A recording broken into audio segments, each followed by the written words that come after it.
মুন্সিগঞ্জ শহরের লিচুতলা জুলাই শহীদ স্মৃতিস্তম্ভে পুষ্পস্তবক অর্পণের মাধ্যমে শ্রদ্ধা নিবেদন করা হয়।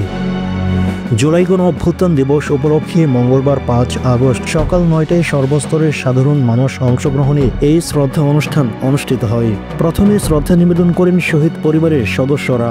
এরপর জেলা প্রশাসনের পক্ষ থেকে পুষ্পস্তবক অর্পণ করে জেলা প্রশাসক ফাতেমাতুজ জান্নাত, পুলিশ সুপার মোহাম্মদ শামসুল আলম, স্বাস্থ্য বিভাগ, মুন্সিগঞ্জ প্রেস ক্লাব, জেলা পরিষদ, উপজেলা প্রশাসন, পৌরসভা ও বিভিন্ন শিক্ষা প্রতিষ্ঠানের প্রতিনিধিরা।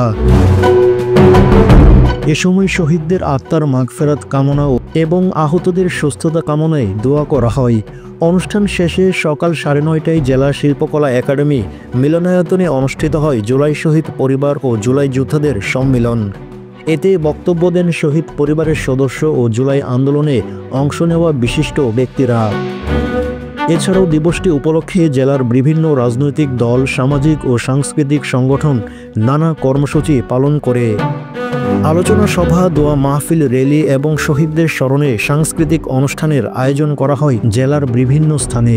উল্লেখ্য, ২০২৪ সালের জুলাই মাসে কোঠা সংস্কার আন্দোলনের ধারাবাহিকতায় সংগঠিত গণ অভ্যুত্থানে মুন্সিগঞ্জ সহ দেশের বিভিন্ন স্থানে অনেক শহীদের রক্তে রঞ্জিত হয় প্রিয় মাতৃভূমি। সেই শহীদদের স্মরণে সরকার ৫ আগস্ট জুলাই গণ অভ্যুত্থান দিবস হিসেবে ঘোষণা করে।